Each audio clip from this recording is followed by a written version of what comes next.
Ito po ang sabi ng Panginoon, ang kanyang pangako po kay Baruch na kanyang isa rin pong lingkod ng Panginoon. Ngunit ang sabi ng gayunman, ipinapangako ko sa iyo, iingatan ko ang iyong buhay.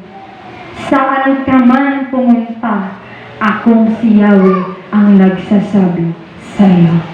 Like, share, subscribe. Mapagpalang hapon po sa ating lahat, lalo na sa ating Diyos na buhay. Amen. Bago ko po basahin ang pangako ng Panginoon ay nais ko po muna magpasalamat sa Diyos na buhay sa isang linggo na nagdaan na ako'y kanyang sinamahan, ginabayan at iningatan ng aking buhay. Unang-unang nagpapasalamat ako sa Panginoon sa buhay ng aking mga magulang. Magkamas sila'y nasa malayong lugar, ay naroon pa rin yung pag-ingat, pagsama ng Diyos, lalo na sa aking ama't ina. Lagi ko silang na iniluluhod sa panalangin yun, yung pag-ingat, pagsama niya sa aking mga magulang. At ganoon din naman po, nagpapasalamat ako sa Diyos na buhay sa isang linggo na nagdaan na ako'y kanyang iningatan, ginabayan at patuloy na sinasamahan ng aking buhay.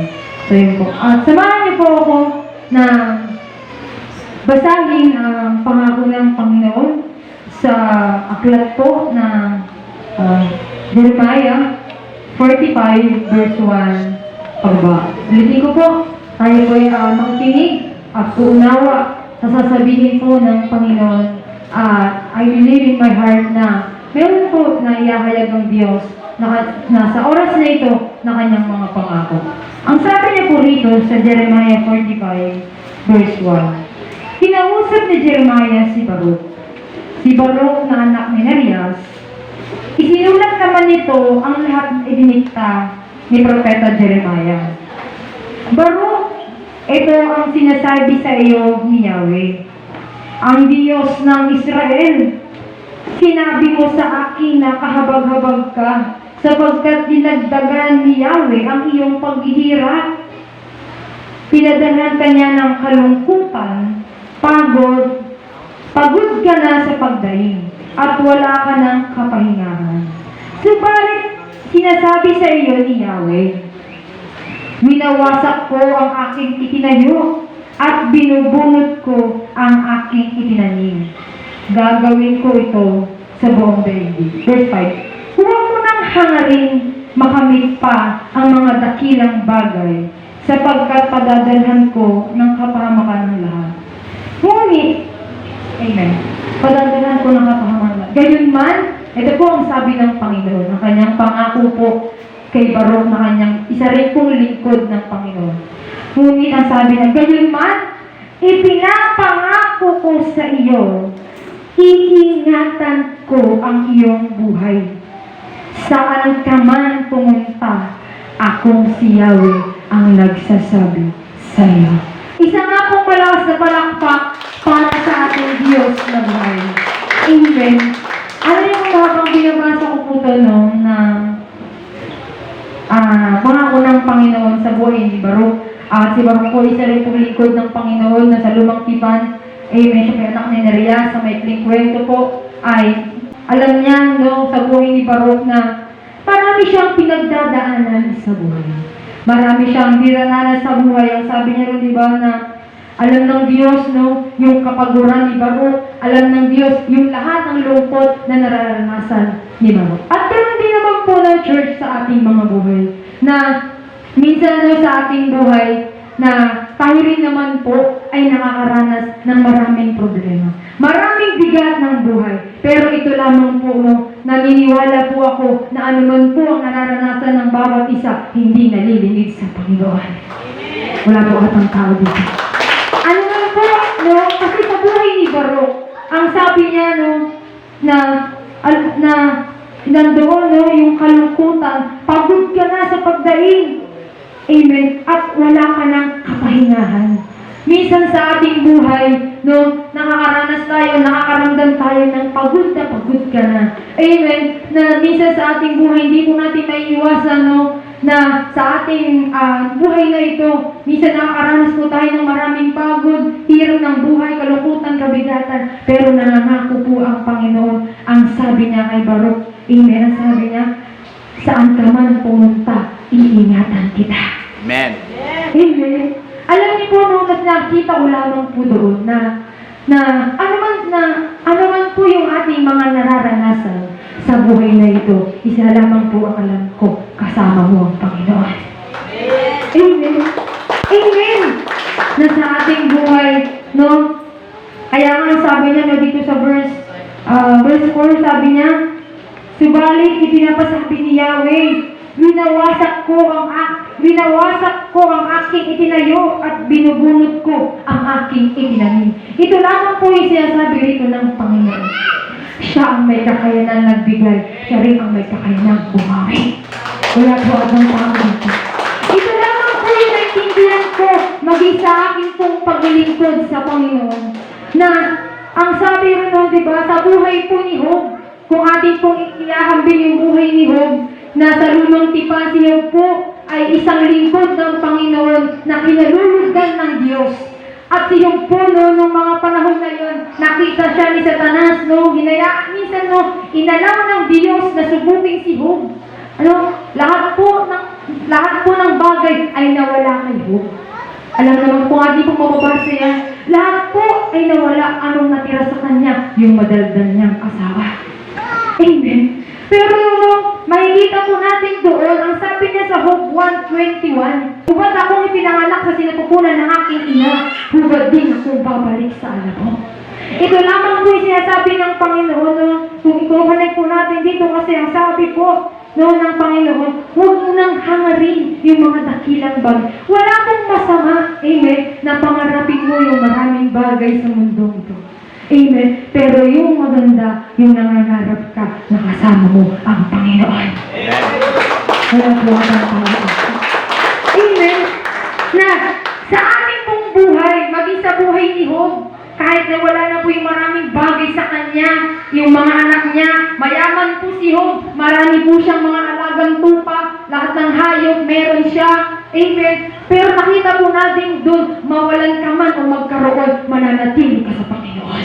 Amen. Pinagpuntahan dito. Malakas na malakpak po para sa ating Diyos na buhay.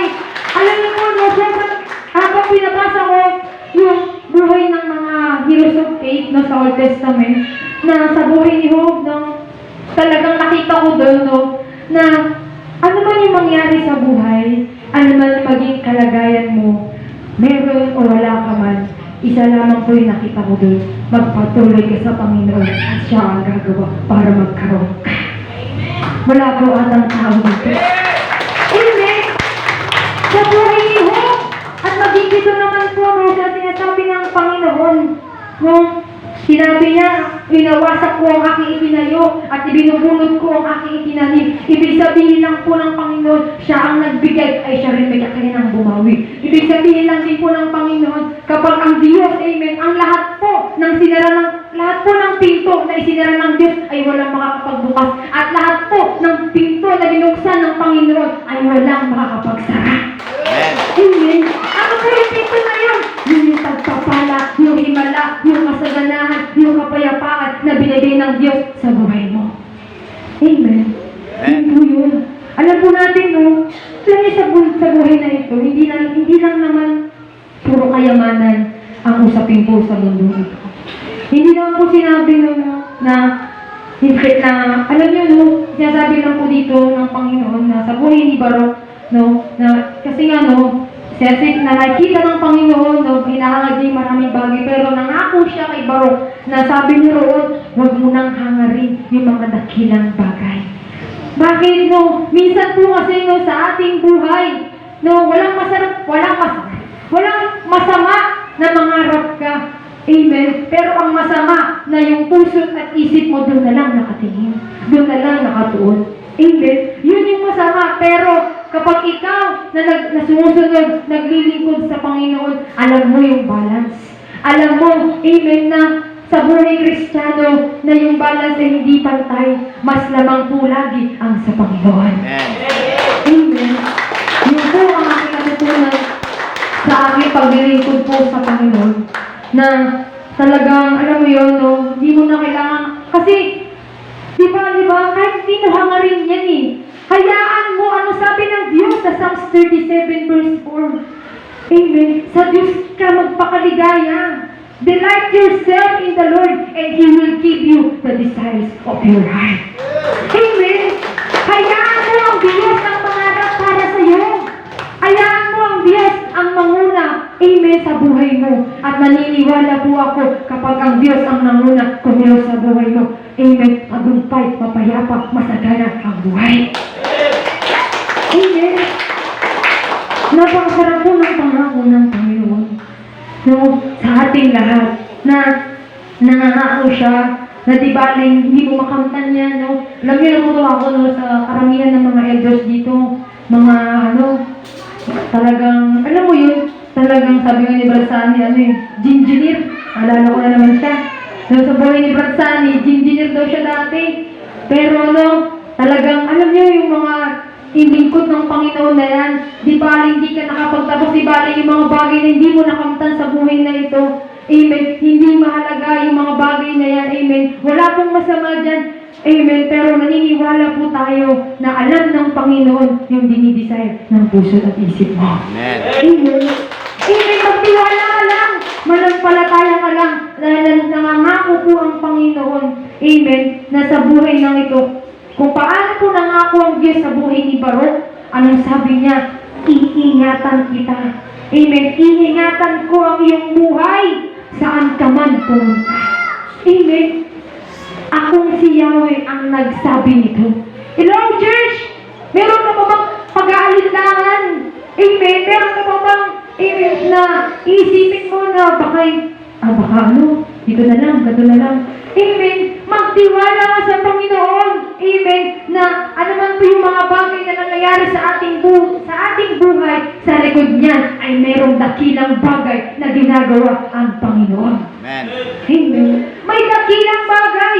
Hintahin mo lang. Amen.